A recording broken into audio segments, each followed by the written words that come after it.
What is up, humans and mutants alike? My name is Kyle. We are going back through our old catalog and re-uploading them onto YouTube in what we are calling Podcast of X Classics. So enjoy. So what is up, everyone? My name is Kyle, the one true Kyle, and I'm here with my new co-host. Introduce yourself. I'm Danny, the untrue Danny. The untrue. The untrue. I wanted to be some sort of antithesis to that, but I mean, you didn't leave me with many options. Essentially, what Kyle's saying is one of us only tells lies, and the other one only tells truths, and we will leave it to you to figure out in this very confusing podcast. Yes, we're gonna make this as hard as possible for you, as much as possible. We could also go by. You could go by D-Bones, right? D-Bones. I could go by D-Bones. That's my jazz name, according to this app I downloaded once on my phone. That just asked me for, I think, my name, my birth date, and some other weird bit of information, and then it like compiled like a name and was like, your jazz name would be D-Bones, and my friend's name, he was like Jared, and it like said he was gonna be Legsy J. That's what it was. I was like, damn, this thing is hitting it on all cylinders. Like, it knows how to jazz up some names. But Legsy J sounds like a snitch, though. Oh, Legsy J does sound, but it also does sound like kind of like a smooth jazz, like trumpet player. Legsy. Oh yeah. He plays every Saturday night at the Troubadour, but he has so much shit on everyone, and you're just like, fuck. He pays attention to everything. Legsy J is just gonna squeal one day. He doesn't miss nothing, and he's got a big mouth. But he's a great trumpet player. Yeah. No, you gotta do it in like that 20s voice, like Legsy J. You see, he's not a trusty one. I'm not good at those. I gotta work on my voices. I'm not great at voices. That's my next. Do you like the Family Guy, the fast talking high trousers? Yeah. You need a new pair of pants? I got you a new pair of pants. All made of great fibers of cotton, denim, and everything you love of your pants. Please buy what I'm selling. Oh God, I'm dying here. Oh God, I'm dying on stage here. Pat said. I don't want to be known as a stink oil salesman over here. See? There you go. But I don't know. I'm fine. I'm fine with Danny. So Danny is here. He is going to be my second hand to this journey, because I can't do this alone. But we are talking No, we're not. We're talking Powers of X. Powers of X. Target identified. Initiate capture. Target? Capture? House of X was last week. Last House of X. We talked a lot about Moira. Man, she gets around. Oh, she literally gets around the multiverse. Straight up, she gets around the multiverse. Oh man. Oh, that's interesting. She really does get around the multiverse. But I mean, more on how Myra uses her uterus for her advantage later on. We'll dive into Proteus. Yes, that'll be a future. That's future powers. Oh, geez. But yeah. All right, let's Powers of X. Powers of X issue number 2. Yeah, this is the second of the Powers of X. Like this is the big one. This is the one that introduces the concept of how the AI work. Like this one is, my goodness. Yes. So I watched a video, a YouTube video, kind of their promotional video for House of X and Powers of X. And what's his name? CB Cebulski. Yeah. He refers to it as Powers of 10. He doesn't call it Powers of X. He calls it Powers of 10, which kind of makes sense because it goes by a factor of 10, right? You go year 1, year 10, year 100, year 1,000. But it doesn't sound right when I say Powers of 10. It has that like tandem alliteration sound that you can kind of get from like saying Powers of X, House of X. It fits together in the way it just kind of rolls off the tongue. Because Powers of 10 sounds confusing as a comic book title. House of X and Powers of X kind of fall back to older X-Men titles, like House of M. And House of M. It sounds natural saying House of X. At first, I was like, "That's an interesting." I get what they're going for, but when you say it out loud, you're like, "Oh, it works. It works." Whereas Powers of 10 is like a very interesting and provocative name for a comic book. If you didn't know it was X-Men, you definitely would be like, "What is this about?" Powers of 10. Is it about math? It's I'll about read it, like I'll read anything it, math related is gonna but turn it's gonna people be off. weird. What are they trying to teach me math through comics now? They're really trying. They're trying way too hard, man. What are you doing here? But yeah, apparently it is called Powers of 10. But fuck that. We're calling it Powers of X here. I'm fine with that. I can live with it. I am definitely fine with that. So let's start off this issue. In this first issue, we start off with Moira and Charles Xavier. They're on a boat. They're heading to an island. This island is Island M. And Island M, cleverly named such. cleverly named Island M. Also, it's located specifically, according to Hickman, in the Bermuda Triangle, which I found interesting. Oh, see, I missed that. I didn't even notice that it was in the Bermuda Triangle. Yeah, so I assume it's like a mysterious island that no one could find. Only Charles could find. I can see what they're going with there. That makes sense because, like, where else could you be mysterious besides the Bermuda Triangle? If you want a secret island that no one can find, put it there. That's the place to go, right? Mm-hmm. Yeah. Hands down. So Moira and Charles Xavier goes and to meet. They go to meet Xavier. He's just hanging out, being a loner. What he always does, being himself. in his M tower on his M island. I mean, Magneto really likes that letter. I get it. It's his moniker, but what a weird symbolism to like sell. Like once again, going back to the old cartoon, like he had the Magneto like copter or whatever, his little Magneto vehicle he'd ride around in. Mm-hmm.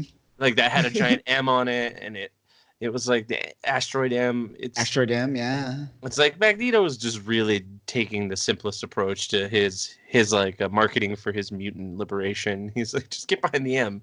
He's like trying to revolutionize the M like the Nike symbol, but for mutant freedom.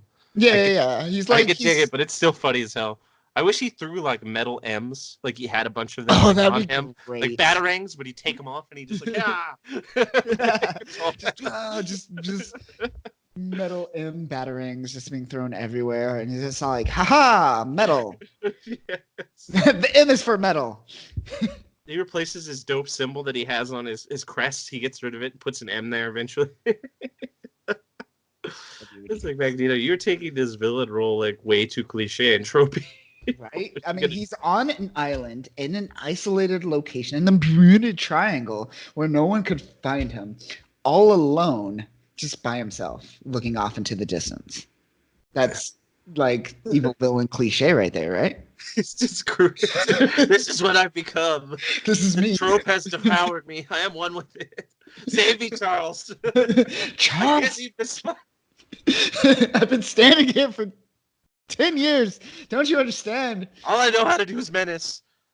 You can't even see. The artist didn't even draw my face. It's like shadow. It's all darkness. I can't even find my face.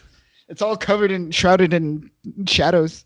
Charles, do you see all this subterfuge? Do you see it? I can't even get through it. The subterfuge clouds me.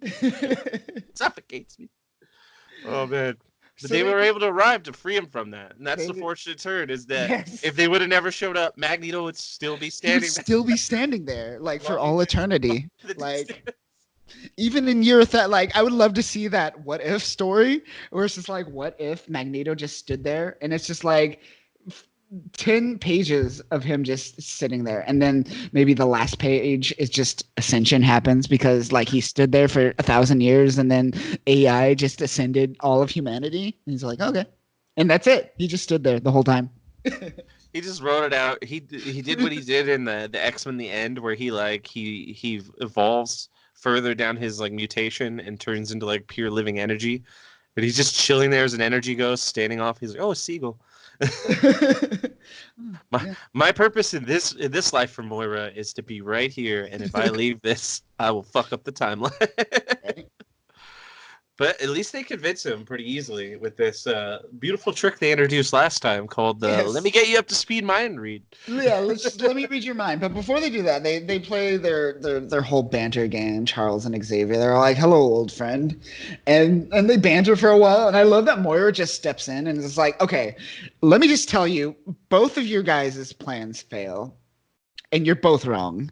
And I love that. I love that moment where there's just like, "Hello, old friend. Yes, yes, it's been a while. Blah blah blah blah. Friends, rivalry. Blah blah blah. Chess game. Blah blah blah." And Moira's just like, "All right, let me get to the point." It's like they're trying to set up their chessboard, and she just comes out and smacks it off the table. It's like, no, none of that. we're not doing None this. of that. We're not doing playing that. this game anymore. No, We're not. We're skipping it. We're getting past it. I'm gonna bring you. You're up to speed. Let's just get to the next phase. It doesn't work. It doesn't work. It's tried it. I'm not gonna die that way again. The Hulk hit me in the face 6 times. I was dead after the second one. But then Charles, he says this line. He says, "Then open your mind to me. Open it up to us, and together we will figure out what to do about tomorrow." And Xavier's just like, "Fine," or Magneto's just like, "Fine, whatever. I'll fucking touch your head." Yeah. But he's like, okay. I have to move this plot forward, so I can't really fight you. Let's do it. Yes, and that's when he goes into like, my brain, Charles. I see everything, and he's shown like everything from past lives, from Moira's past lives, and he sees what is reality. It's all how it went down for him, like straightforward, and like was like, oh, so it doesn't work. Thank God I don't have to stand here. God damn it! I don't. Yeah, God damn. I was really planning on just staying here until the day I died. But thank you for bringing this to light. I can move. I can be free of my curse of having to be this menacing villain that was like a fucking joke that can't fucking succeed at anything. And now he actually succeeds. It seems like every time Magneto joins up with the X-Men and helps them towards their cause, he seems more successful and more badass and more like accomplished. Which is weird because like he's the quintessential like X-Men villain, like the person that embodies the opposite of Xavier. So really, like it's unfortunate that his success ratio or like his portrayal or failures, if you will, is kind of comical. Though I know that's due to the earlier '60s writing, but I mean, still, there's some stuff in the '90s where Magneto's just like his arrogance turns him into a joke. I don't know. The early 2000s, like say from like 2006 to like 2004 range is when Magneto really started to step up and become more badass and kind of work more with the X-Men, but also be more autonomous. He stopped being more of a mutant and being more realistic about what's going on with the mutants and all that stuff. And then they did a soft reboot on Magneto recently where they kind of brought us up to speed on his origin.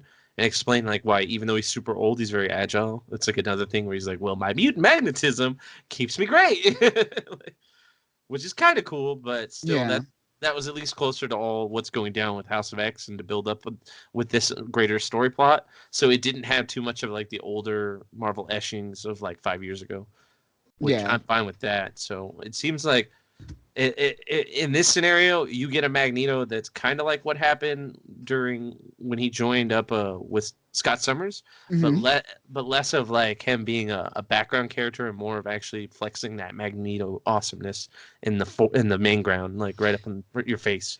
Like, look, I'm Magneto. I'm here. I'm helping, and I'm actually like relevant again and like portrayed well. Instead of just being that buffoon, like that bumbling villain of the week. Because they gave a lot of like Cyclops' traits over the last 10 years to Magneto in many ways. And gave him back to Cyclops in reverse. Yeah, exactly. Yeah. They kind of role reverse, which is really weird. It's bizarre. It didn't fit. It was a weird choice. I mean, I get that was pretty much all Bendis's work, right? More or less. Would you say that was? Yes, Bendis had a lot of hand in a lot of the weird status quo changes in like the early teens with the X-Men. I was not a fan of any of that. So didn't he do Avengers versus X-Men? Yes. Yeah. That was Bendis. Not a fan. Not a fan. I like early Bendis. Like actually, Avengers versus it was pointless and stupid, but it was ultimately entertaining, unlike Avenger or X-Men versus Inhumans, which was just nonsense. It's true, but didn't Avengers vs. X-Men feel kind of like a weird what if that just kept going on? It was. That's what I felt like. It was like a what if, because that was the whole Phoenix Five, right? The whole yeah, and then. Then they had like 5 what ifs about the Avengers versus X-Men that just felt like they were going deeper down the rabbit hole. And I was like, what is happening here? What is happening? Yeah. I like the concept of the Phoenix Five and that it was split amongst 5 people, and it felt like that Jet Li movie, The One, where like each time one of the Phoenixes gets erased, the other one gets more powerful. Yeah, they and the power evenly distributes across all of them. So it was just weird though, because I get that the Phoenix Force kind of makes people drunk with power and it portrays their emotions and their personas differently, but their character actions and their ideals were so bizarre. Like, do you remember like Colossus was like creating whales with like legs that could walk around, and like he was like evolving animals, and he was like trying to play God and all this weird stuff. And I'm like, yeah. It was a weird heel turn for Apocalypse. I mean, he was already weird before that because he became the Juggernaut, which was cool, but then also strange. But still, I dug it. I dug it. That was an interesting one. Their character portrayals when and like Scott is the villain, like this antithesis of. I always felt like he was the Captain America of the mutants. That someday he was going to just turn into like the perfect version of what Charles wanted, and like proper succeed the X-Men. But he never really recovered from what happened when Claremont was writing him, and he suffered all that tragedy with the Dark Phoenix saga. And I feel the writers after him just took him further and further down an emo, dark, angsty path, and that's what kind of ruined him. And I don't know.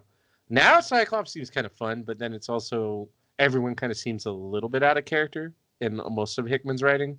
Not too far out of character where you can't recognize them, but there is a little bit like something's off. Especially like later on when we notice they show up with other family members and deceased characters and all that kind of shenanigans. Right. Yeah. That's a weird moment. Yeah, and everyone's just like, we're all super cool and happy about things, and life is great. And I'm like, I don't understand if any of you people remember the last like 5 or 6 years. I just don't get why they chose that to be issue number 1. I guess we should talk about this another time, but like that, just that. One, yeah. Oh man, just that having like make that issue number 2. I'm just saying. I don't know.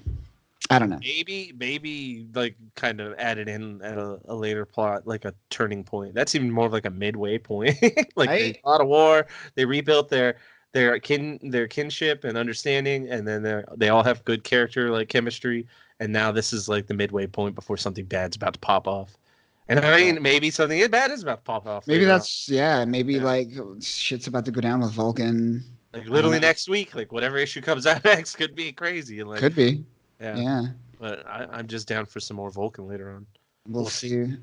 So before we move on, I'm just curious, like, what would you, if you were in these 2 positions, you were Charles or Magneto, would you be the more militant person, or would you be the more kind of compassionate human being and try to bring compassion and reasoning behind it? Or would you be more like Magneto and just rule with an iron fist and be the evolutionary genetic person that you're destined to be?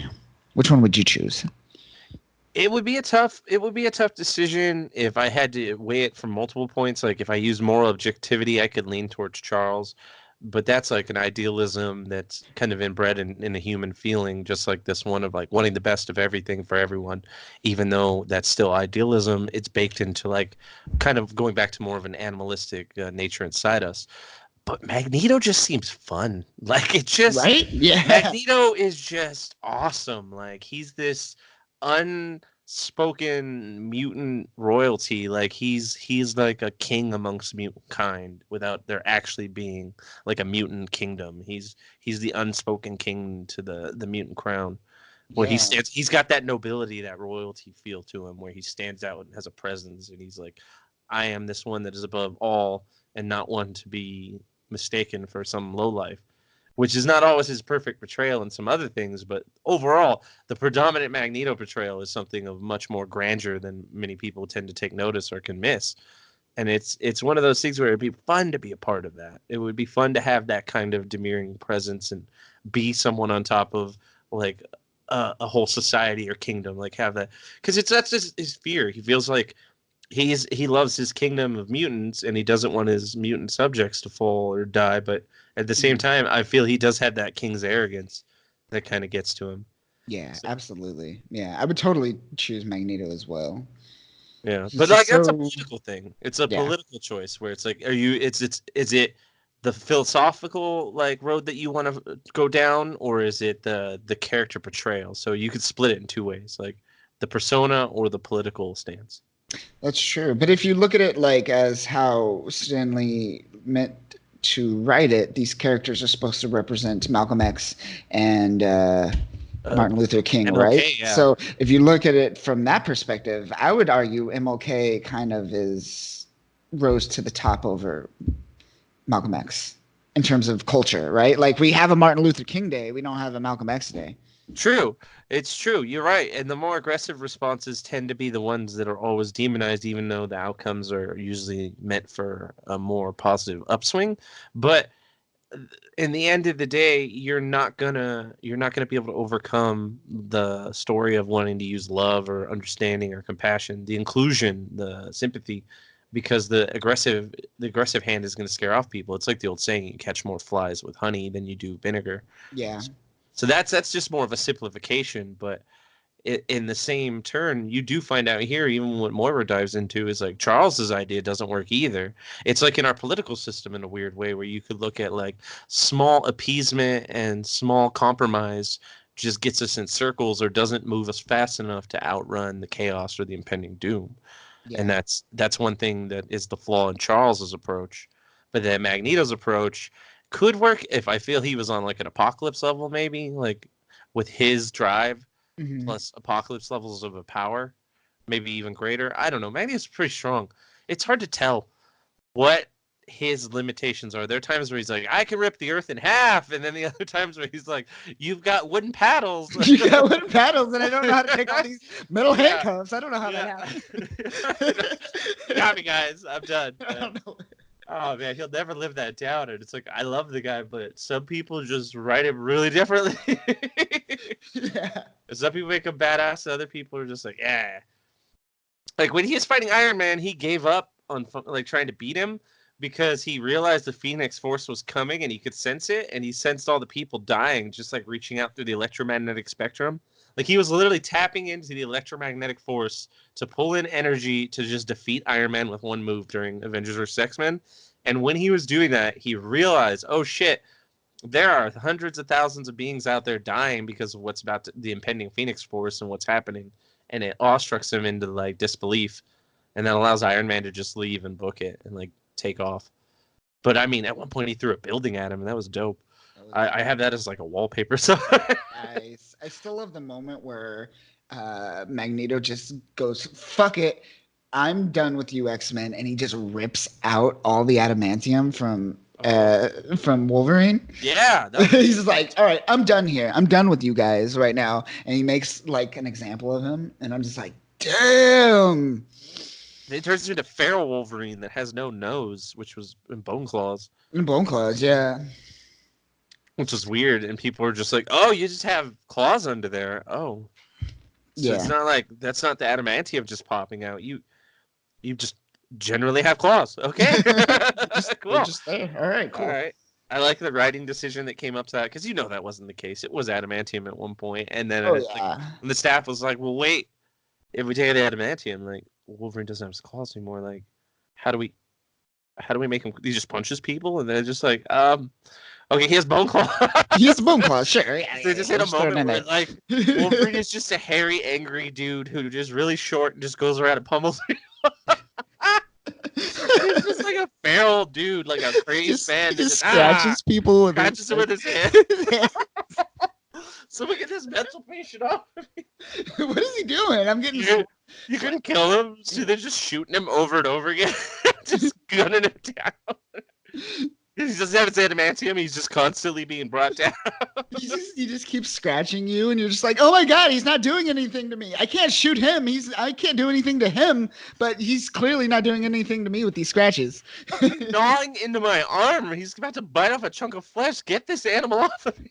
They get like animal control to like put the little like stick with the loop at the end and like pull him back. In like 100 or 200 more scratches, he might actually break blood. We got to get him off me, folks. Yeah. I'm going to be fine, but I might get an infection. Like, Jesus Christ, man. I need some ointment. What do they call that dude? The Wolverine? Oh, wow. But yeah, I definitely agree. Well, that was a dope scene, though. That's Magneto as one of his most impressive points. And he has those, but you don't get him enough recently. And this is one of the first times where his presence is really respected again. And it's great because he's like very unwavering. And even in this moment where like he's just like, whatever, Charles. And then he reads his mind. Even after he reads his mind, this is the line he says, I won't acquiesce to sympathy or doubt, Charles. I won't give an inch. I will check you at every moment of weakness. Yep. And if you falter, know that I will not. Yeah. He threw it down the gauntlet and said, like, if you hesitate for a second, I will go full force and I will deal with the consequences. Because he knows everything now. He knows everything now. Like he saw Moira's past lives. He saw what Xavier saw. He knows everything. So like even what like Charles' rhetoric at this point doesn't matter anymore. He's just like, all right, I'm in, but do not do anything to make me think that you're gonna quit or falter or fall behind or become weak in a moment, because I will not. Yeah, he will spare no vengeance. He will spare no swift justice. There will be times where I think it's going to come to a crossroad and they're going to be like, oh man, like we can't respond like this. And Magneto is like already just like, murdered. Like I have a feeling we're going to see some big heroes at some point. Because you notice there's been a severe lack, except for that one panel, there's been a severe lack of like influx in the later stories of like other characters outside the X-Men verse, like the X-Men family, if you will. Yeah, like absolutely. Avengers and other people like that. I have a feeling some of those people are going to come up to play later on, and they're going to suffer. Like Magneto's going to kill someone big name. I see that coming. I just know it's going to happen. That's going to be that moment where Charles is tested. Exactly. And Magneto's just going to be like, I don't care. I'm just killing the dude. Bah. Yeah. And I'm excited for that moment because it's going to create that tension that we saw. And it's going to essentially bring X-Men back to normalcy, or as we know it, right? Where Magneto is the bad guy. Xavier's the good guy. There's compelling arguments on each side, and we watch them play out. But as of now, this moment that we see is definitely laying the grounds for something in the future where we're going to get a disagreement between the two, and we're going to see a divide, and we're going to see a split. Or it overcomes it. There's like a crazy twist where they actually both come together on they both reach like a middle ground where they both find a happy outcome. Somehow like overcome the odd without having to break away of any of their pride or their values. Could you imagine a moment in the future where this happens and actually Magneto hesitates and Xavier executes? Oh, that would be even another twist. That would be insane, right? Wow. That would be interesting. It's dangerous, though. We're going into Onslaught territory, and we don't want to go there. Oh, Onslaught. Oh. That is a road less traveled. But, all right. Great clash of ideas, and like I said, gun to my head, Magneto all the way, because it's Magneto all the way. It's too majestic to not want to be Magneto. I mean, Charles is great and all, but his idealism is just going to get him killed each time. Every time. And so this is all taking place at year 1, which we did not mention. This is Powers of X or Powers of 10, whatever you want to call it. But where we jump around, and we jump around from year 1 to year 10. And year 10, we're introduced to Cyclops is talking to Xavier on Krakoa about the mother mold. And we're essentially we're starting to understand the concept of what the mother mold is and what is happening with these AIs that are taking place. Nothing really compelling story-wise, I want to say. It's just kind of setting up the concept that there is a mother mold out there. It's already built. And essentially Xavier's like, I think they introduced Nimrod. They described the concept of Nimrod. And this is what I like most, is that like essentially Xavier's like, you need to do this, Cyclops. And Cyclops is like, I will do whatever it takes. And this is kind of like a moment, or that's what it is. Essentially, Cyclops says, does it need doing? As in, does this need to be taken care of? And Xavier says yes. And then Cyclops says, then it will be done. And this is kind of like we were talking earlier about Cyclops being kind of that taking on Magneto's role as that kind of militant person, right? Yeah. And this is kind of a moment where we see Cyclops being that classic Cyclops. He's that Boy Scout character again. He's like that. He's following orders. Yeah, that scout, the fucking leader of just like taking on this ordeal without being hesitant about it. Not so much internal doubt anymore. Never Cyclops questioned. Cut like a knife right now. Yeah, never questioned Xavier whatsoever. He's just like, does this need to be done? And he's like, yes. Then I will do it. Yes. Yeah. And that's interesting. I like that. I like seeing. I don't know. Do I like that? Yeah. I mean, I didn't like the militant version of Cyclops all too much. I don't know. What's your opinion on it? Well, it's a weird gray area because Cyclops has like kind of a militant approach towards the end of like the late 2000s when they're shifting over before the Avengers vs. X-Men stuff. Mm-hmm. There's that militant approach of like trying to keep mutants are an endangered species, mutants are dying, mutants are dropping in a number where we'll eventually be extinct if we don't do anything to stop this. And so he takes a more aggressive approach to try to keep everyone alive, almost in the way Magneto would do, but not 100%, because he still has that Xavier ideal in mind, but he does have a side that kind of has that militant like approach to things. That's why he puts together X-Force again, and he puts like Wolverine in charge of it, and he's like, I need you to go do missions that the X-Men can't be doing, that the rest of us shouldn't be a part of. I need you to do the darker stuff. And that's why he put like people like Wolverine and X-23 and more like unspoken Deadpool, right? Oh, Deadpool and oh gosh, what was it, Warpath, like Thunderbird's like brother? Yeah. And oh, so many people. There was a bunch of like Archangel got on it. That era of X-Force was the best. Like, I don't give a crap about the Rob Liefeld stuff. I really don't. I don't like people like that, but I don't care for Rob Liefeld really as much as I see a lot of people caring. You don't like a lot of pouches and tiny feet? I don't like massive shoulder pads and tiny feet. Yeah, Liefeld just doesn't like to draw feet, and when he does, they're weird. But yeah, I wasn't a fan of that X-Force. Like, I mean, that stuff was interesting, but the later on stuff was much more just provocative. I mean, they had like a problem where they go through time and they have to deal with like apocalypse in the future, and they find Deadpool in a fucking like refrigerator. He's been there for like 100 years. He's just been trapped in a fridge. He's like crazy, but like that kind of stuff was great. That was great, yeah. And I enjoyed what came out of that and that mentality and that era Cyclops. Like, I like the no nonsense Cyclops. Where like when the mutant registration stuff started happening during Civil War, where they're like, you got to pick a side, and Cyclops is like, no, mutants have had to register before. We want really nothing to do with this. Like, you just leave us alone, and we'll stay out of it. And that's what it kind of boiled down to. It's like Cyclops is like a Boy Scout when he's like trying to play by the rules, but if anyone comes and crosses any mutants, he's willing to play dirty to keep the mutants alive. Whereas Magneto, it's much more of an arrogance thing. Cyclops is much more of like it's very militaristic. It's militant, but it's got that tactical military like understanding behind it, which Magneto doesn't. He has charisma, he has very emboldened ideas and grandeur, but and a drive and a will like no one else, but still like he doesn't have that tactics that Cyclops has. I kind of always saw this militant Cyclops is like lost because he was so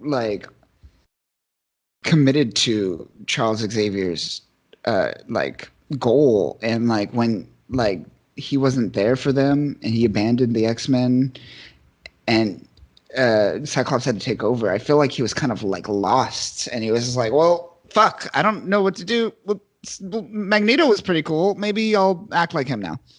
And I kind of got that vibe where he's just like, well, I followed this guy that I believed in my whole life for most of my life, and now he betrayed us, and I don't know what to do type of situation. So he kind of like looked out to other leaders, and he's like, well, Magneto kind of rules with the Iron Fist. Maybe I'll try that type of situation. I kind of got that vibe a little bit. I can understand what you're going for. It almost feels like a rejection of like a parental's like beliefs and philosophical stance, and an embracement of the antithesis just for the sake of being the opposite. And that's where the immaturity comes out of it. And it really gets hammed up later on. Like they take it in the Avengers versus X-Men era, the Dark Years as we like to know them. The Dark Times, I believe is what they're called. Yeah, the Dark Times. By Hickman. By Hickman. So from here more known as the Dark Times, they turned that shit to 11, and he even starts dressing like Magneto. He puts the red on. He had that red X, and he shoots that weird red X optic blast. It was kind of like Magneto and his M's aside, like an X optic blast. An X optic blast, yeah. It was so campy. I was like, what are you doing here? This doesn't make him more endearing and cooler. It makes him like a mascot, like he's a pun. I like the outfit. I like the outfit up until they did that. I was like, oh, okay. Yeah. But yeah, trying to make him new Magneto just didn't work because there's too much difference in their skill set and their underlying motivations. And overall, it was a weird. I feel it was a weird editorial choice by Marvel just to kind of force the quintessential leader of the X-Men, the X-Men version of Captain America. For many years, I've always noticed that allegory is that Scott kind of felt like the tactical military, like revolutionary, or not revolutionary, but savior type. Like he had that kind of role that he played. And it felt like that was an opposing character that Marvel didn't want to elevate because Fox would just look good with it in their character. He's in like a lot of their movies, even though they really dicked him around in some of them. The more recent ones at that time, like First Class, he started getting implemented and all that. So I see they kind of pushed him to the limelight and brought him down. It was weird. There were so many bizarre like choices made for him, but it's just like I get it. I get what they were doing editorially and why Cyclops just kind of fell off. And they essentially killed him. And like when he was in the Phoenix like 5 or whatever, like when he was one of the entities, it was weird. It was just Cyclops. He even kills Charles Xavier and all this. He was like a child like having a tantrum. Xavier, just have a stroke. I have the power of the Phoenix. Look how cool I am in my weird red Speedo. It's strange. But yeah, this Cyclops is more. This is before that tipping point. This is like him a little bit after old school, like despondent Cyclops, like after Claremont's era where he kind of started to drift off, but before he drifted too far into the weird emo, angry child realm during the Dark Times. Yeah, it's interesting. But I'm liking what Hickman's doing. It seems like he's bringing back Cyclops to what the fans at least thought of him originally. Yeah. And I'm cool with that. I like that. It just it works for his character. His character's been all over the place for a decade. He needs to have like a firm like reboot, if you will, I guess. This Cyclops has felt the most Cyclopsiest of the Cyclopses. Yeah. Oh man, what if they had? Did the time displaced Cyclops ever fight alongside regular Cyclops? Did they ever dual optic blast someone? No, I mean, but they were both in Avengers versus X-Men. No, they weren't. Or am I thinking of X-Men versus Inhumans? Yeah, you think X-Men? Okay, I'm thinking of X-Men and versus Inhumans. Yeah, because they did that the children or not the something of the Atom story arc is where they brought them in, and that was like a year or so after Avengers versus X-Men, and that was like the next big shoddy X-Men arc where you're just like, damn, no, they're really pushing this series down. But yeah, that's a different rant for a different time. It just would have been nice if they both did it an optic blast next to each other, and they called it just a dual eye beam or something. Optic sight. I don't know. They could have like a beautiful nickname. They could. You could build a lot of nicknames off of that. You would think, right? You would think. Wait, but wasn't like Iceman like so Iceman's gay, right? But that's the young Iceman, right? But that was the Iceman that was introduced in Marauders. I know I'm getting ahead of myself right now. I know the old Iceman. I guess they retconned him as to be gay as well because the young Iceman and apparently the old Iceman are Yeah, from. They're not alternate universe versions of they're themselves. they're They're they're yeah. actual same universe, And which is still weird. the idea is that like the old Iceman Is like closeted or something. he's closeted because he was fighting for mutant rights his whole life that he just never had a chance to He wanted to pick like one of his battles. yeah, he picked a battle where his young privileged Iceman with all his privilege and his fucking money and whatnot. He's like, well, fuck it, I'm gay. I'll fucking suck this dick. I'll suck that dick. I'll suck a frozen dick right now, like a popsicle. Where's the Nora at North Star? Let's get a three-way. Oh man, it's one of those weird things though where I'm like you're retconning a golden age like character that's had like legitimate like relationships, but like they never really touch on that kind of stuff. Right. So it's Yeah. weird, and I'm just like, what? I mean, they already have characters that fit these roles that a lot of the comic book companies try to write for them, where they're like, it's like the Breakfast Club, where they're like, we got to have a flavor of each person, Yep. and we didn't feel like the original X-Men were ethnic or diverse or some form of particular like color that they needed to match up to their swatch. So they were like, okay, well, we'll just retcon people. That's what they've been doing that in comics a long time in a lot of areas. The thing that sucks is that the characters that actually already were that organically don't get written. They don't get like why couldn't they just elevate North Star or Null or anyone who already is written that way? Like why change a character to fit that quota when you could just write for characters that already organically exist in the realm of what you want?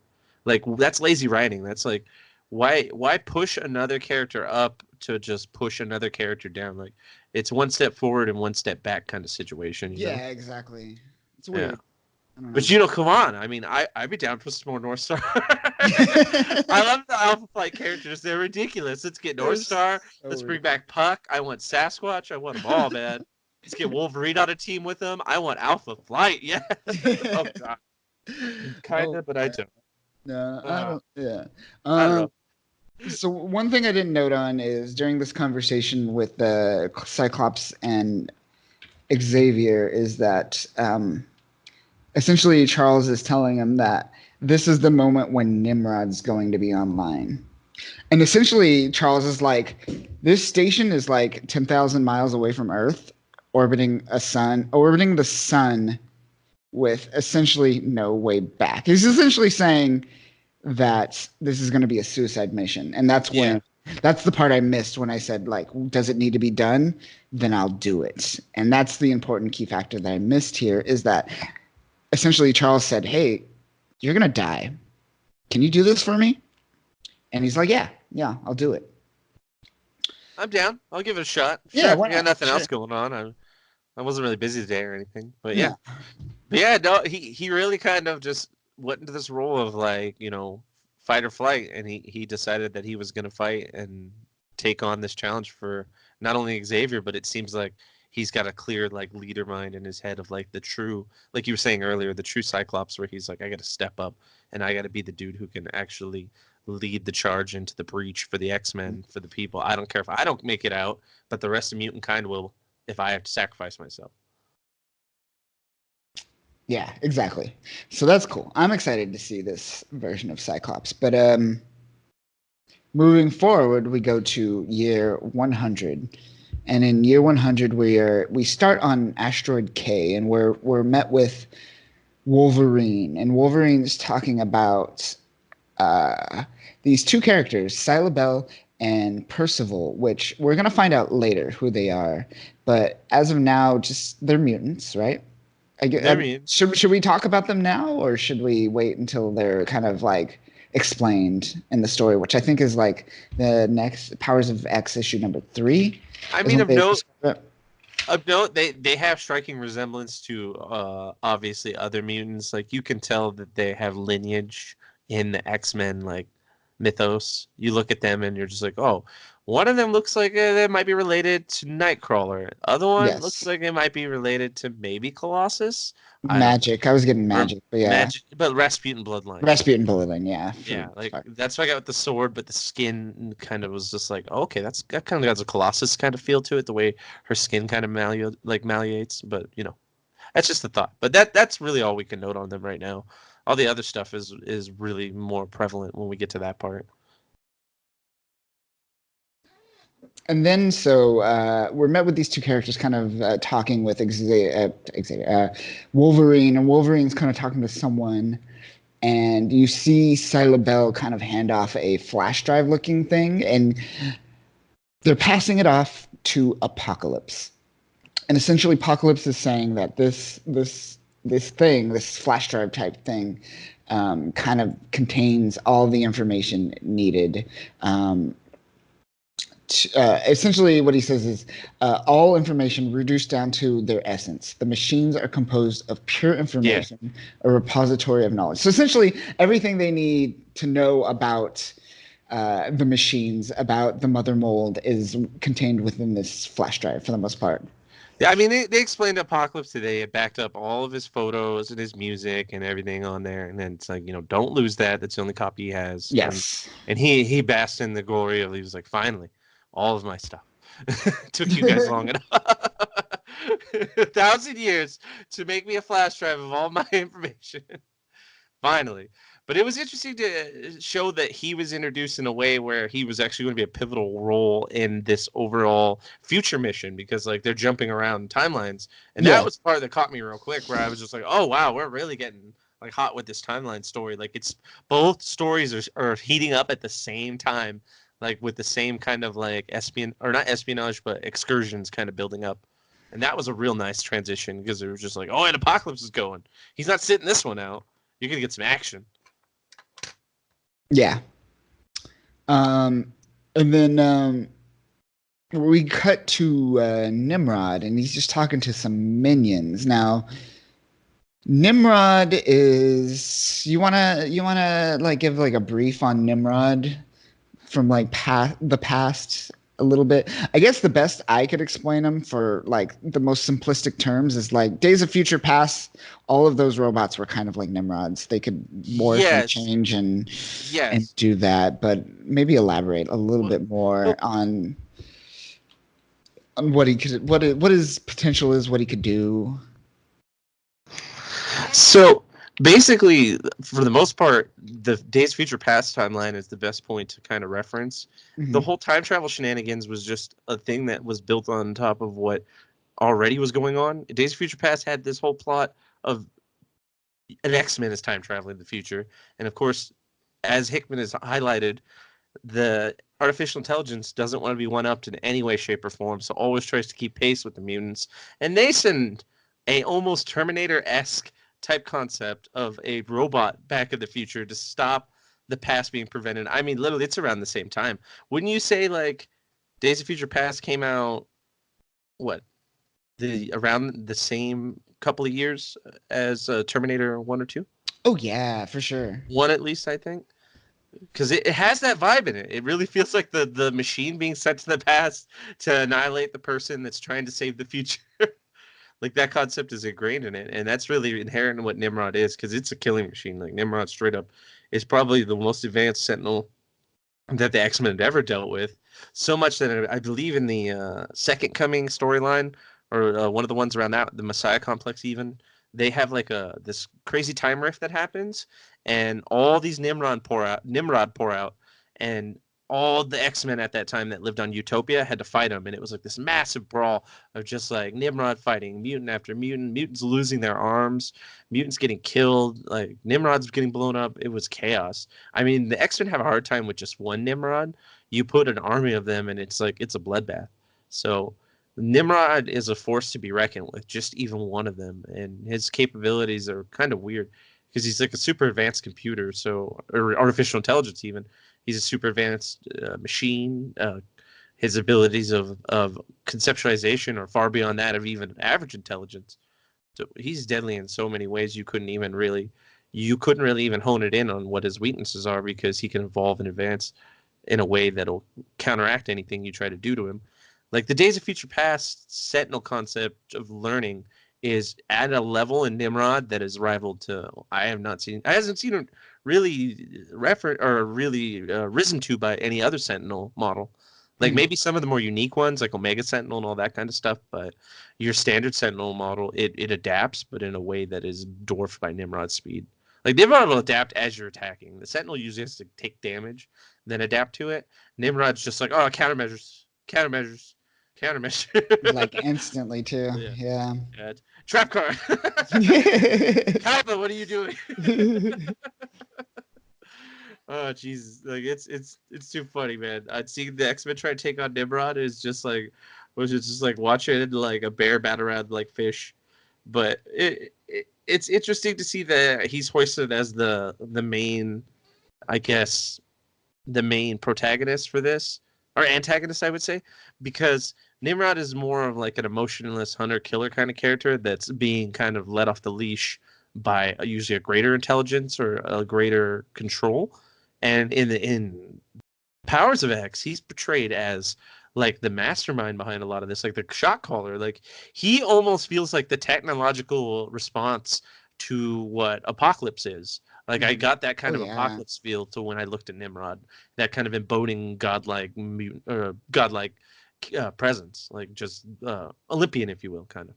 It's crazy to see him like leading like that and having these concepts. He also seems a little like I guess you could say weak with his emotional control or flawed, because he reacts to those humans in a way that's just kind of I don't know. He murders humans, but he just straight up weird. murders those vaporizes those humans. Yeah, out of spite, like pettiness. Like I mean, we've seen some impressive pettiness and spite from Moira, but damn, like Nimrod was just like, I don't even know why I have these dudes. It's just you're here to expose how dark I am. I like it, but like the dudes would know that. I don't know if Nimrod would have a name of being like a reasonable like overlord, but you know they seem pretty nonchalant about it. I thought we could pal around with Nimrod, and he got all butthurt and vaporized. This is why you have no friends, Nimrod. Nimrod, this is why you're alone, damn it. Yeah, but yeah, he's definitely a sight to be welcome in when it comes to terms of like badass robots in the future. I like that they're staying true to that mythos. So Hickman's pulling from good stuff. He's taking the right things. He's playing with them the right way. He's not going too crazy. He's taken some leaps, but they're not anything where I was just like, all right, I'm done. You guys not even trying. They do that so much in some of the earlier comics, like in the decade prior, where it was just like, you guys are not even. Who is writing this? Like, is there like a monkey on autopilot? Like one of those weird ones you see smoking cigarettes and he's just at a typewriter. Right. Like, what kind of TV gag is this? But yeah, no, this is great. Like what you get to see from Nimrod, even after this moment where he kills these two guys, like what you get to see later on, like is some cool stuff. There's definitely some cool stuff. Yeah, definitely. And then after he kills these two people, he sees that the X-Men are on board and ready to make their assault, and he's just prepping, right? And we're taken back to these future X-Men, and they're essentially decrypting that information. And there's a moment. It's interesting. It's like banter right here. Wolverine. Yeah, a lot of camaraderie kind of spirit building. Yeah. Wolverine's just like, I wish if I had brains, man, I would be killing everyone already. And then Zorn's being super like self-deprecating and everything, and it's like okay, so I had a kind of a Wizard of Oz moment there with Wolverine where I felt like it's like he's gonna break into like song. He's like, if I only had a brain. What I would do if I was in control. Like he had his own little internal like story about like I wish I ran things. I'm always someone's lackey. I'm always an underling. Oh man, I really feel like Zorn being a prominent character here is the weirdest thing. It is to be brought in. It's like that's weird, and I find that the weirdest thing in a room where Douglas Ramsey's being piloted by fucking Krakoa over there, and that's super weird in itself. But I can accept that. I can accept that because Douglock is pretty much the same thing. It's just Warlock using Douglas Ramsey as a conduit to kind of merge their powers or utilize his powers. So Krakoa is doing the same thing that Warlock did, but I guess Douglas is dead. They mentioned that he's like a corpse in there. Yeah. So like, well, Krakoa turned into Swamp Thing and then pilots Doug's corpse, I guess. I think that's what's going on. Yeah. Yeah, that's how I broke it down. Even like in like the wikis and other pages when they were trying to dive into it a little bit, it was just like, yeah, no, he's just dead in there, and it's really just Krakoa using Douglas's powers. The poor guy, he's got the most bizarrest power set, but it's so applicable to other people's uses. Like someone turns him into a computer at one point, and there's another time where like he's literally just like a shield for like deciphering things. They just like do your part, say what you need to say, or like decipher what you need to decipher, then get to the back of the line so you don't die because you're practically one like stray bullet away from dying. I understand the language of anything, and I'm like, well, what language does the guy's gun give off? Death is what I see. That's what that speaks to. That's a cool little group of like people. Like you've got Zorn and Krakoa, like all there with, and then a mesh of these like newer generation ones, and then weird wannabe Magneto is what I'm gonna call her. I mean, like, I like the homage, and I like I guess you could say she's paying homage, but it's bizarre to me to see it that way. The green is just it's funny. I'm like, are you wanting to be like, did your daughter die? Is this like a memorial thing? Right. Because using the green color like scheme, like how a Polaris used to do, is like it's strange on him because it just looks like a lazy palette, like a lazy color palette, but its symbolism is at best okay. Like I don't feel like they did a good job with his design. I just would have kept him red. Yeah. Doing this like was just, he looks kind of funny. He doesn't really have a face. Did you notice that? He doesn't. Yeah, you're right. Is that more of that ambiguity that he shrouded in? He's going back to his old ways now that Yep. Polaris is dead. He's like the return of my dark menacing side. More shadows in my helmet. But what are you gonna do? They're having some fun with these timelines, and I'm appreciating it too. Oh yeah, definitely. I'm digging every moment of this. But essentially, everyone's like, or Wolverine's just like, we're gonna die, and then Apocalypse he gives like this great speech where he's like, we will go and take what we need, and then we will return it, for I will lead you. Yeah, he's a very William Wallace, like kind of like let's get to it speech. Yeah, it was pretty funny. I definitely was happy to know that not only was Apocalypse going to be around, like just to interact with everyone, but he was going to be a legitimate team member, and he was going to be the point man. He was going to lead them. Man, right? Yeah. He's not the final boss. You fight him round one. Oh man, it's great. All right, and then we will find out more what happens in year 100 in another issue, but now we jump to year 1000. And in year 1000 it gets a little interesting, right?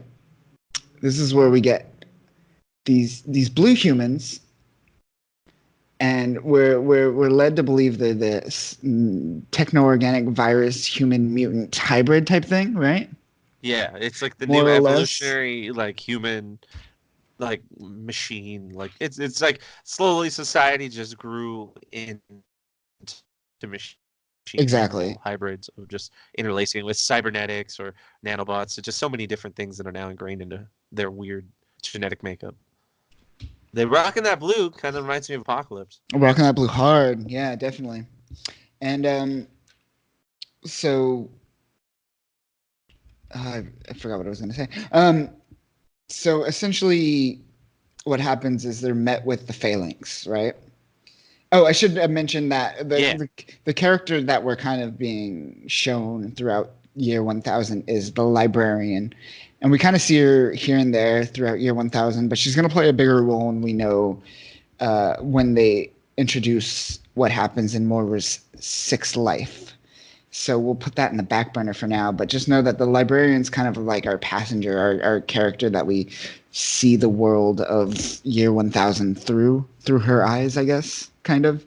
Yeah, it's like kind of the human point of reference that they really want to give you a taste of, because it's always this three-way struggle between the mutants, the humans, the machines, and the machines kind of have their own unique place under the reference of Nimrod and what he's seeing. But then when you come to what the human straight perspective is, hers is really the key point that they try to push it all from. So there's a lot going on, but what the frame of reference we're getting is right from hers at that point, and that's how they carry it from that point forward in the other issues as well.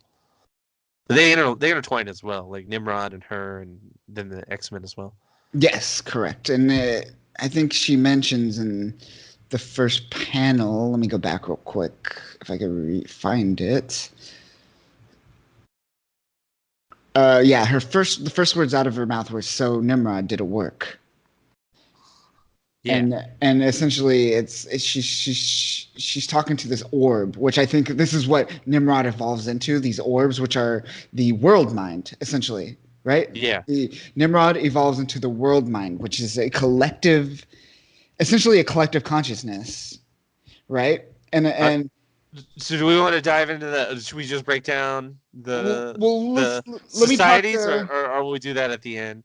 Because that's a whole tangent right there. Yeah, that's a whole nother thing. But let me just finish like this story off for now. What happens is you have these kind of like world mind orb things that I guess are the collective consciousness of everything. And then the phalanx comes, and essentially the phalanx just destroys the Nimrods, and they're like, "We ate your world mind. We are your hive mind now. What do you want out of this life?" And the phalanx is talking to the librarian. And the librarian just says ascension. And that's the end of what we see of year 1000. And this is when Hickman breaks down. This is no longer a comic. We go into novel form, and Hickman breaks down the types of societies. And this is where things get. I like that. It is definitely getting much deeper than what you would expect for a Marvel comic in general. It's interesting because like Hickman just is like, he's totally like a sci-fi, like a literary sci-fi writer. He's writing a comic, and it's just like this can't be a comic. I have to express this in another form, another medium, which I find interesting and kind of necessary when it comes to sci-fi, because sci-fi is so heady in many ways. You need to break it down with words as much as possible. Yeah, this feels like he's taken more of a page from like Robert Heinlein with like Starship Troopers, like the actual novel, where it's much more technical with a lot of the expletive that they give. Which this is different. It's refreshing. It's very unique. It's very unique for how they're approaching this series. Absolutely. And we don't see Ascension in this episode, or I keep saying episode, issue.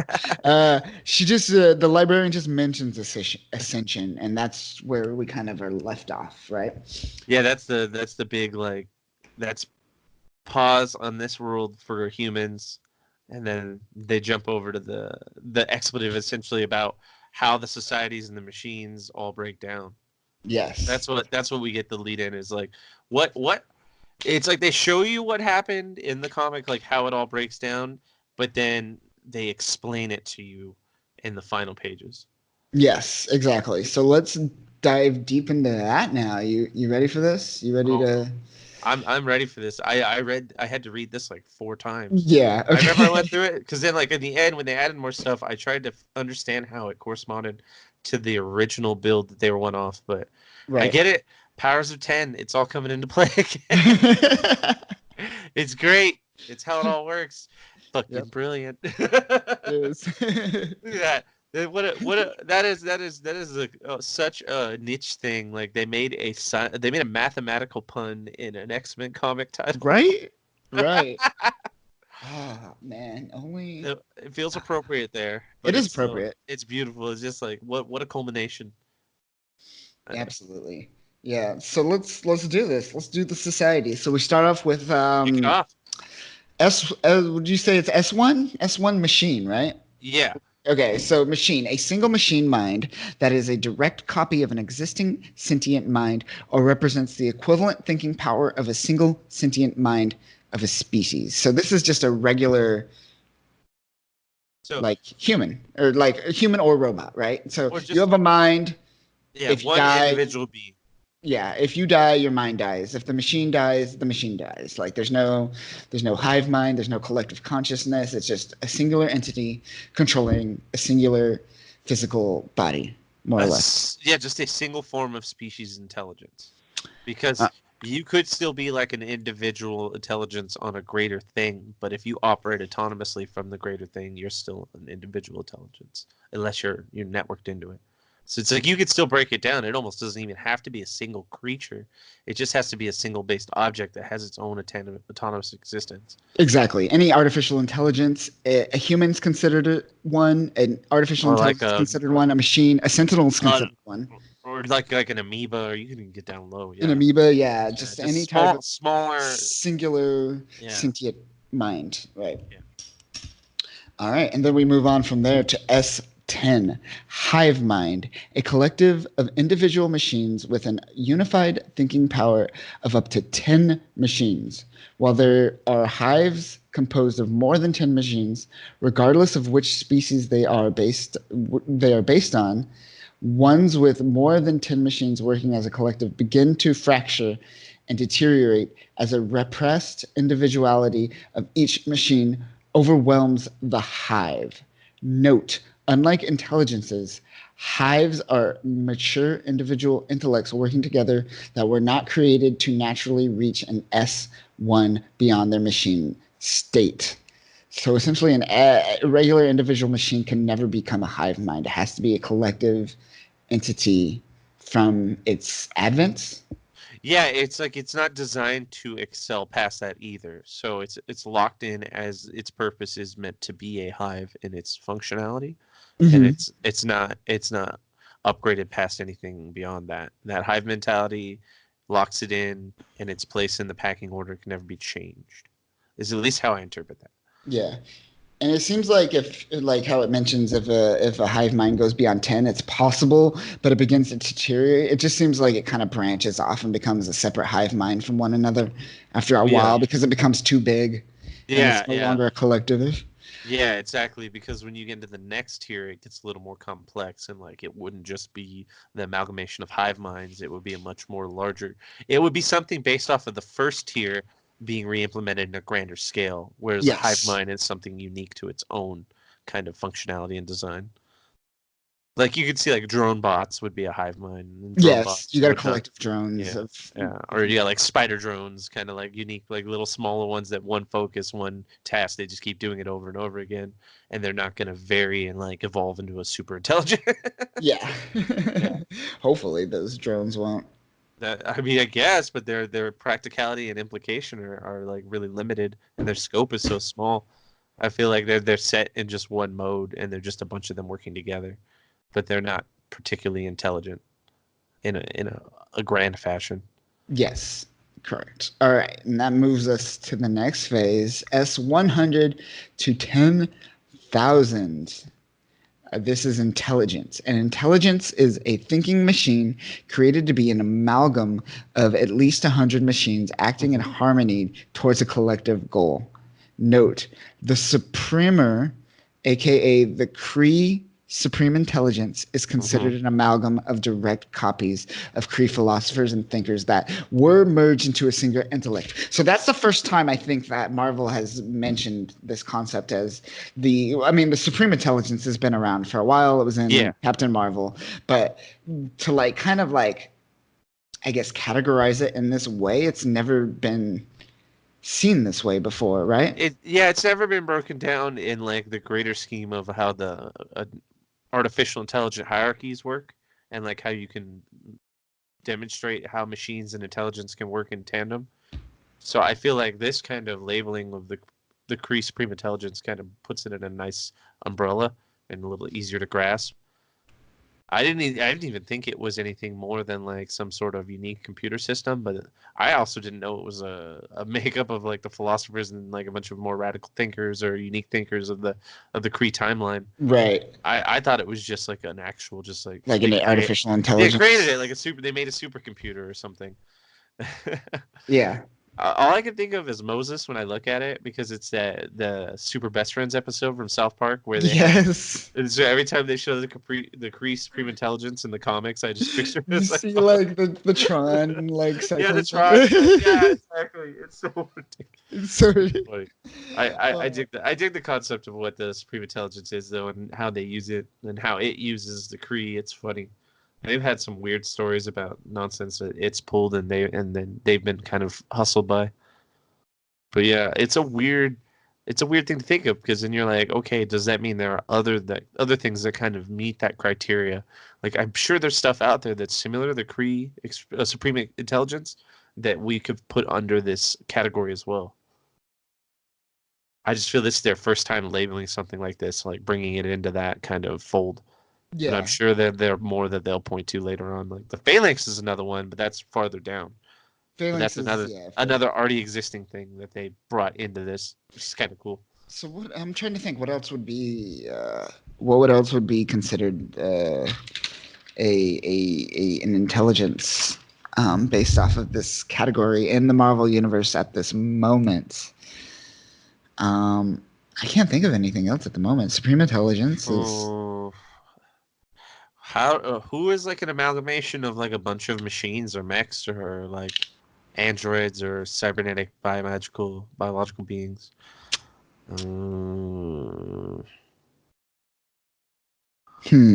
Yeah, because nothing. Because all the symbiote stuff, the Chitauri or whatever they're called, they're individualized, even though the greater like symbiote gods and all that, or God can control them and they pull ways to them, but they don't function like that. They don't work like as like a greater intelligence. And what is it? What were the weird? Oh my gosh, I should know this. Yeah, the Chitauri would be more like a hive mind than an intelligence. Yeah. I think those were the ones from the Avengers. They're whatever the symbiote race is, but the Clintar. The Clintar, yeah. There you go. Thanks. And then what's the Brood? I mean, kind of. Oh, yeah. The Brood, they're more biological and not so much because it says machines acting. Yeah, so you have to achieve a certain amount of ascension before, or at least technological like advancement. And I can't think of any other characters in the Marvel universe that have kind of like an amalgamation of machines or AI. Well, what is considered a machine in this context? Because like the techno-organic virus is considered a machine, but they're kind of like an amalgamation of humans and technology at the same time, right? Yeah, but that's reclassified, I think, in the next page, right? The techno. Oh yeah, I'm getting ahead of myself. Yeah, sorry. Yeah. Like the greater ones, yes. Like that's why I said the Phalanx earlier. Like I was like, I could see these in grander scales, and they classify them as such, but I can't find anything on the same level as Supreme Intelligence that would fit that category. Right. I don't think there really is like a defined one. Unless we dig hardcore on that one, but not off the top of anyone's head. Not off the top of my head for sure, definitely. But moving on to 10,000 S10,000. Yeah. Technarchs, an artificial collective intelligence manufactured by a phalanx that was created to classify, order, and assimilate other existing societies.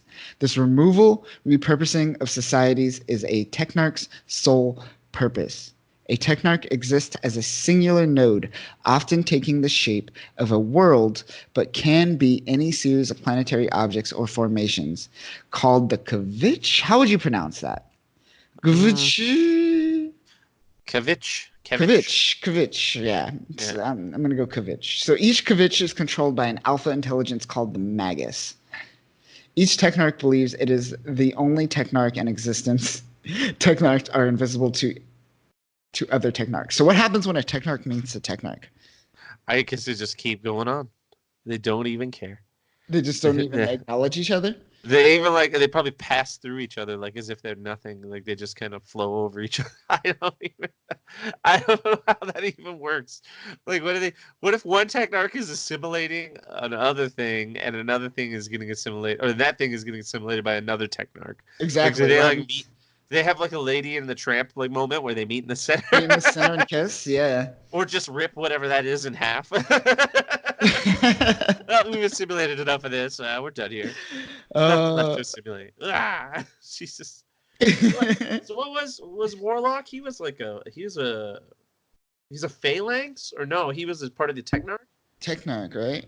Isn't he he was a part of he was like a magus or something? I can't remember. I know he was a part of the weird technarchy phalanx people. Their weird amalgamation of whatever they are. That weird biomechanical goop of gold and black colonizing energy.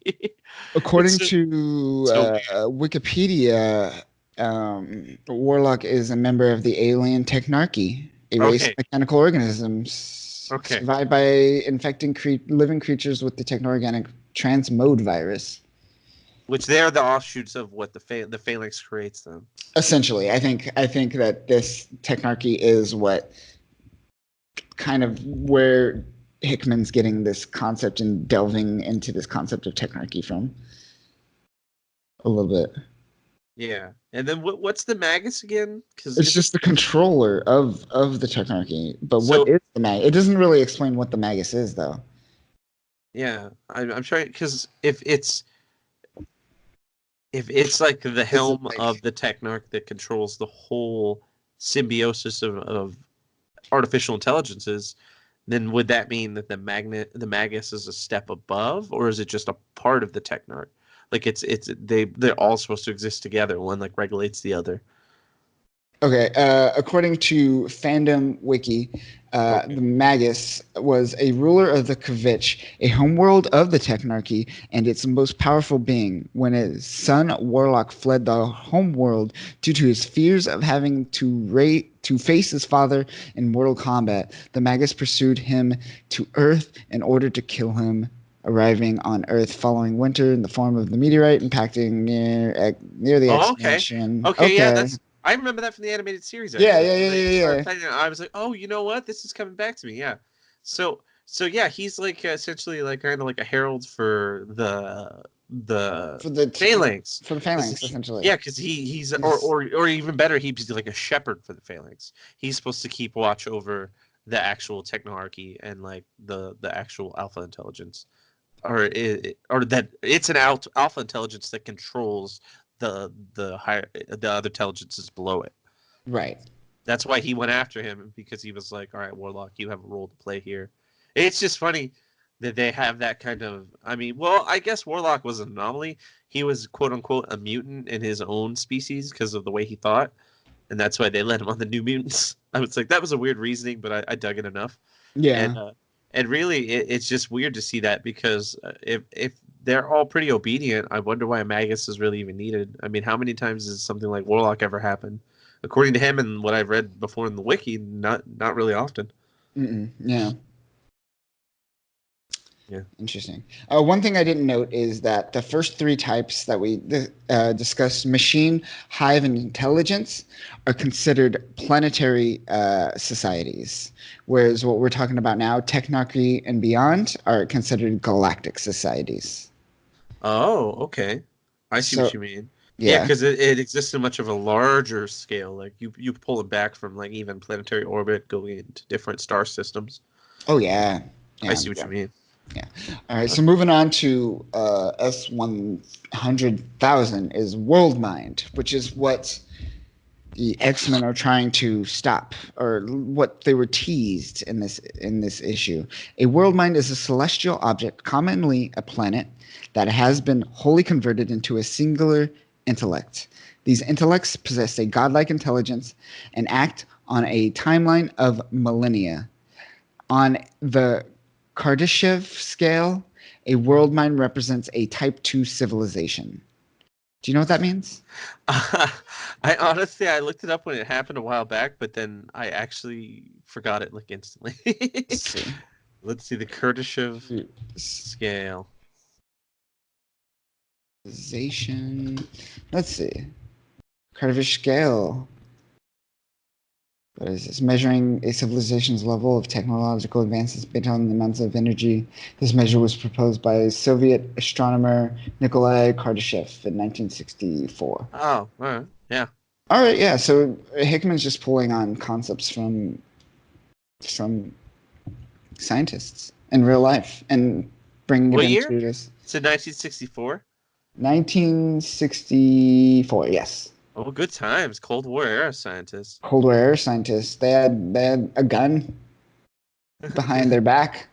That's definitely a way to get progress. That is a way to make things move forward. Indeed.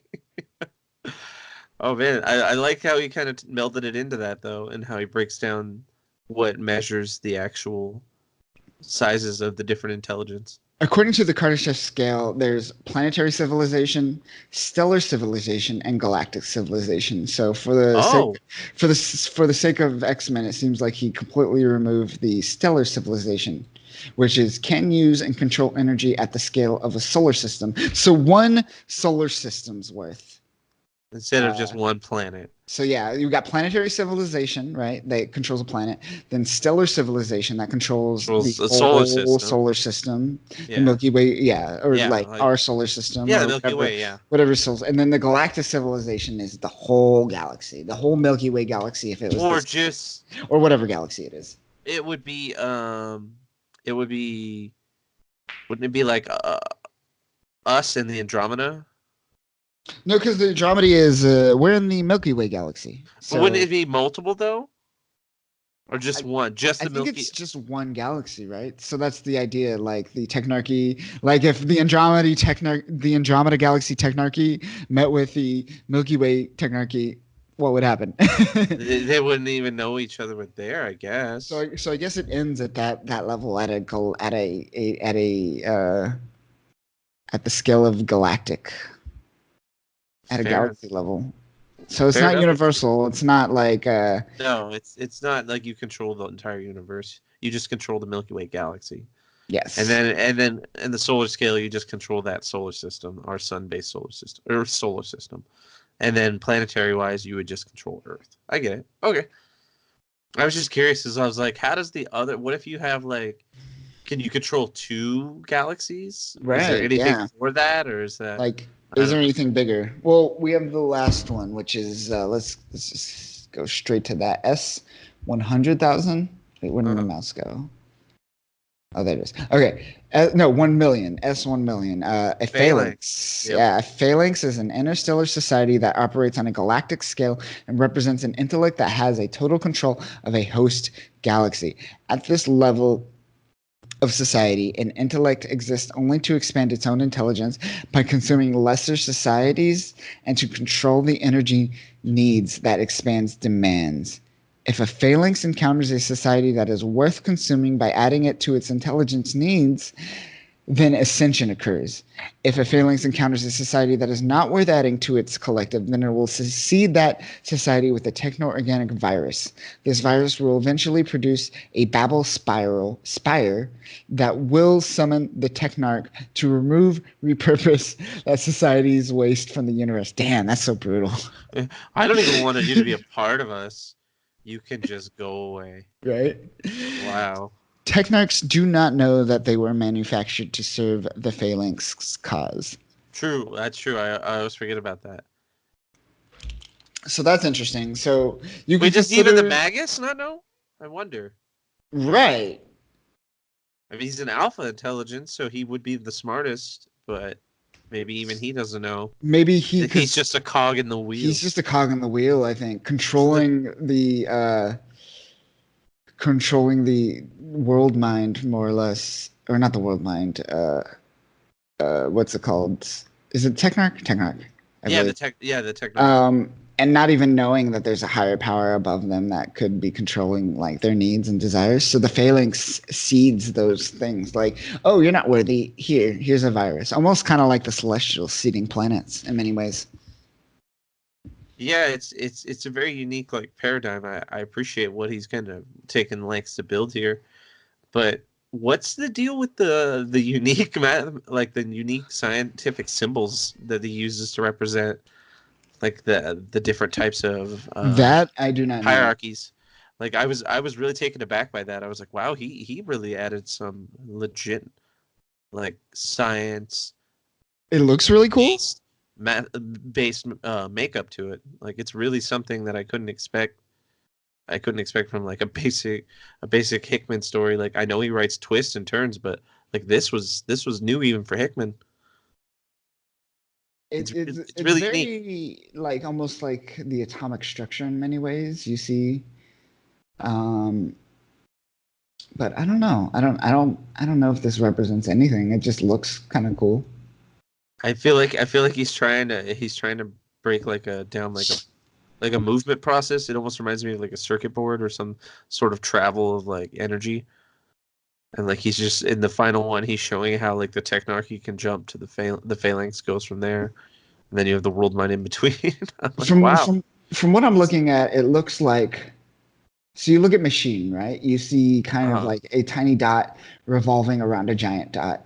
And what I see is kind of like remember the machine is its own entity, right? So if the collective mind is the thing in the center and the dot on the outside orbiting the collective mind is its own consciousness, it's not connecting to the center, aka the collective consciousness, because it's its own entity. But when you move down to hive mind, you see it's kind of starting to connect to that collective consciousness a little bit.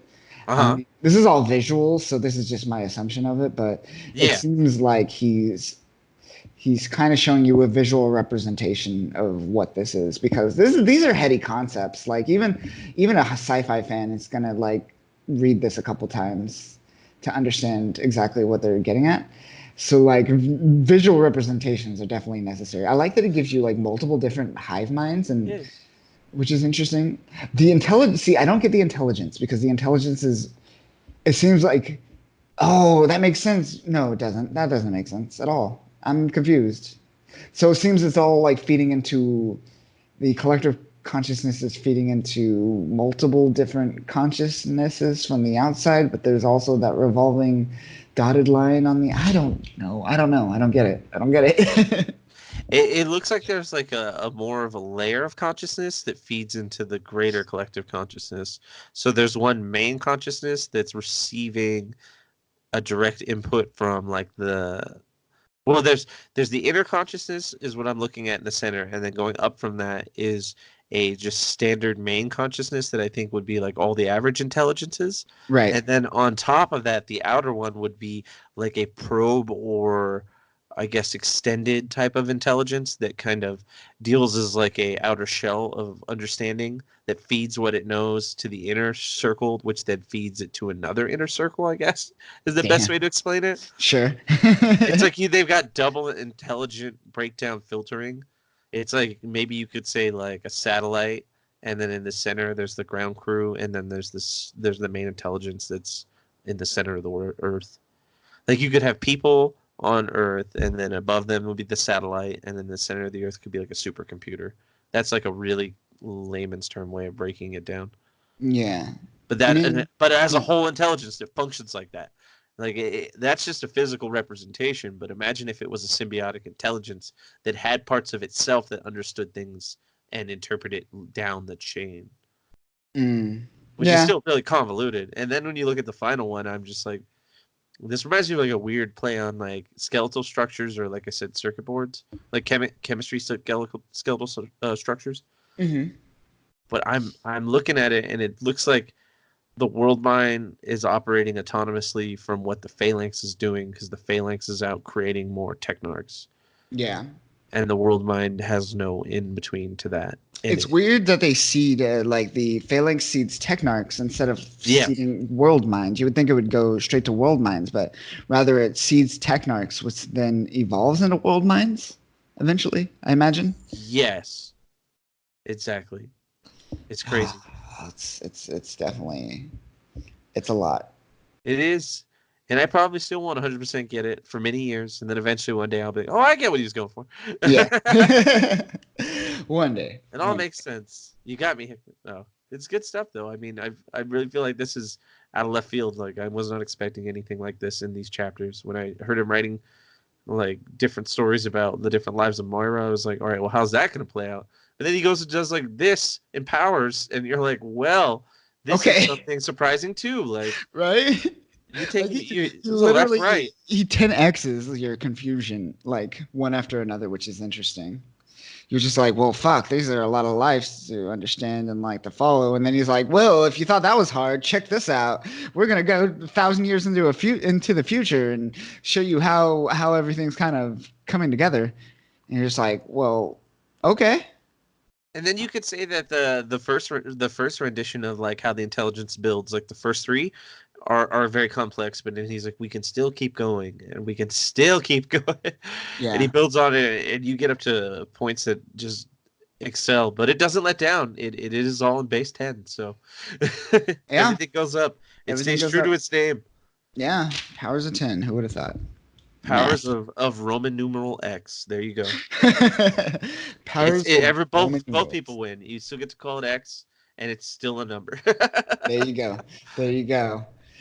All right. And then, so this issue ends with a lot of information, but all these issues ends with a quote. And this quote is, "You must see by now there is no you and I. There is only us. We are together. We are together, or we are nothing."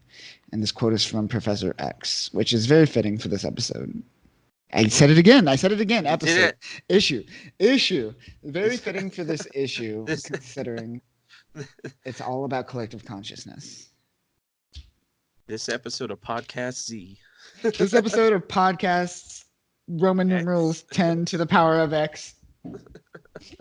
It's brought to you by MeUndies. No. Oh, Jesus. God damn it.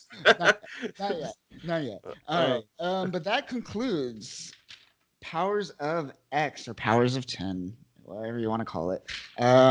That concludes this issue. What do you think of this issue? It was different enough from House of X where I liked it. It didn't feel like they were still trying to build the same kind of hype, but they created a whole new world of different hype that I was not expecting. So now I'm excited for like, okay, how do you now explain what's the relevance of the different types of galactic intelligences and how they play into the end of the world, and then how do you explain the different lives of Moira? So we're seeing it's like a race to find out what are you going to find out first? Like, what's going to reveal itself first? So you're racing to want to know it now. You're racing to want to devour that. So I liked it. It built up. Like, if this was released at the same time as the other issue was, House of X, it would have been a perfect like week. You'd have been like, this is great. I'm so excited to see what comes out next week. It's just unfortunate they were 2 weeks apart, but still, it was a great issue. I'm still mixed. I think they're both just as good as each other, but I would say this definitely was a great issue. And still a great show of what's to come. Definitely. I agree with everything you just said. And I'm excited. to see how Hickman kind of plays with these ideas of like different types of civilizations as we go on through the series, through Dawn of X and X-Men and Marauders and everything else. Should be interesting. I want to see how he kind of rolls all of this in the future. Yeah, because he still really hasn't, even with what's currently coming out, hasn't really touched on. I mean, they touch more in the upcoming issues about the intelligence and the role it plays, but there's still an even greater role that they haven't even scratched yet. So I'm still very excited. Even reading these now, I'm like, oh man, when this pays off 100%, we're gonna get some good results. Yes, definitely agree, and it's exciting. But that is it for Powers of X issue number 2, and then Powers of X issue number 3. We're gonna learn a little bit about Apocalypse. We're gonna learn a little bit about the origins of Nimrod, and we're gonna find out some pretty cool things. But that's for next week. That's for a different Next day. episode. On the next episode Powers of X. of Powers X. Apocalypse. It's all right. Cool, but that's gonna make it. What was that?